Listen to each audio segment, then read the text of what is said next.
বিরোধী দলের চরম আপত্তির মুখে জাতীয় সংসদে পাশ হলো মানবাধিকার কমিশন, সুপ্রিম কোর্টের জন্য পৃথক সচিবালয় প্রতিষ্ঠা রহিতকরণ এবং সুপ্রিম কোর্টের বিচারক নিয়োগ রহিতকরণ বিল 2026। পাশের জন্য আনা অন্তর্বর্তী সরকারের 133টি অধ্যাদেশের মধ্যে এই 3 বিল সহ মোট 20টি বিল নিয়ে সংসদীয় কমিটির দেয়া প্রতিবেদনে আপত্তি জানিয়েছিল বিরোধী দল। তবে আইনমন্ত্রী মোহাম্মদ আসাদুজ্জামান এসব বিল প্রসঙ্গে সংসদকে জানান, সংবিধান সংশোধনের জন্য প্রস্তাবিত কমিটিতে আলোচনার মাধ্যমে এসব আপত্তির সুরাহা করা হবে। ইমদাদুল্লাহ বাবুর রিপোর্ট। ত্রয়োদশ জাতীয় সংসদের প্রথম অধিবেশনের 12তম কার্যদিবসে পাশ হয়েছে বেশ কয়েকটি গুরুত্বপূর্ণ বিল।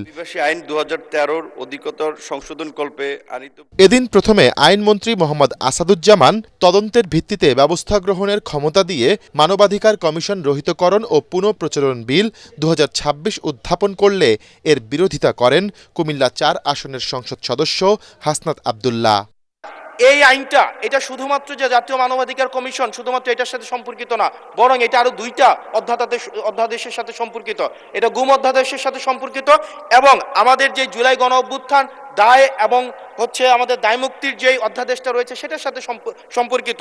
আজকে 2025 সালের জাতীয় মানবাধিকার কমিশন এটাকে ল্যাপস করার মধ্য দিয়ে আদতে বাকি 2টা অধ্যাদেশকে অর্নামেন্টাল করে ফেলা হয়। এটাকে আদতে সরকার এই পরবর্তীতে অধ্যাদেশগুলোকে রাজনৈতিক দমন পীড়নে যে ওয়েপনাইজ করবে না সেটির কোনো নিশ্চয়তা নেই মাননীয় স্পিকার। পরে আইনমন্ত্রী সুপ্রিম কোর্টের জন্য পৃথক সচিবালয় প্রতিষ্ঠার প্রক্রিয়া বাতিল করে সুপ্রিম কোর্ট সচিবালয় রহিতকরণ বিল উত্থাপন করলে এর বিরোধিতা করেন পাবনা 1 আসনের বিরোধী দলীয় সংসদ সদস্য নজিবুর রহমান। এখনো আমাদের নিম্ন আদালত উচ্চ আদালতের অধীনে স্বাধীন বিচার বিভাগ হিসাবে কাজ করছে। তারপরও আমরা দেখেছি নিম্ন আদালতের বিচারকরা যখন স্বাধীন বিচার বিভাগের পক্ষে অবস্থান নিয়েছে, আইন মন্ত্রণালয় থেকে তাদেরকে শোকজ করা হয়েছে। এ সময় বিচারক নিয়োগের ক্ষমতা আইন মন্ত্রণালয়ের কাছে ফিরিয়ে দিয়ে সুপ্রিম কোর্ট বিচারক নিয়োগ রহিতকরণ বিল সংসদে উত্থাপিত হলে এর বিরোধিতা করেন রংপুর 4-এর সংসদ সদস্য আক্তার হোসেন। সুপ্রিম কোর্টের বিচারকদের নিয়োগ করার জন্য আলাদা একটা কমিশন করার কথা বলা হয়েছে, একটা কাউন্সিল করার কথা বলা হয়েছে। সেই জায়গাটাতে একটা মাত্র নোট অফ ডিসেন্ট আছে বিএনপির পক্ষ থেকে। সেই নোট অফ ডিসেন্টে তারা কিন্তু এই মূল প্রস্তাবের বিরোধিতা করে নাই, তারা শুধু এতটুকু বলছে যে এটা সংবিধানে অন্তর্ভুক্ত না করে এটাকে আইনের মাধ্যমে করেন।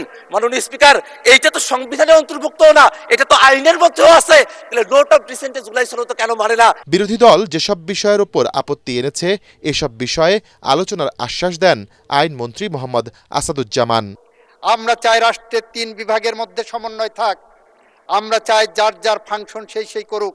আমরা চাই জুলাই গণ অভ্যুত্থানের মধ্য দিয়ে দেওয়া রক্তের ঋণ পরিশোধ করতে। সঠিক পথে যেতে হলে একটি সাংবিধানিক কমিটি গঠন করে আসেন চুলচেরা বিশ্লেষণ করি, আসেন কোন কোন জায়গায় রোগ আছে সেটা ডিটেক্ট করি, আসেন প্রপার ডায়াগনোসিস করি, তারপরে আসেন ওষুধ দেই। আমরা সেই পথ ধরে এগিয়ে যাই।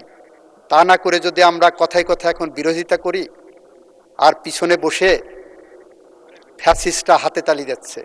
এছাড়াও সংসদে জাতীয় ক্রীড়া পরিষদ আইনের সংশোধনী বিল, এনার্জি রেগুলেটরি কমিশন এবং বৈদেশিক কর্মসংস্থান ও অভিবাসী সংশোধন বিল 2026 সহ বেশ কয়েকটি বিল সর্বসম্মতিক্রমে পাশ হয়। বিশেষ কমিটির রিপোর্টে ইমদাদুল্লাহ বাবু, ATN বাংলা, ঢাকা।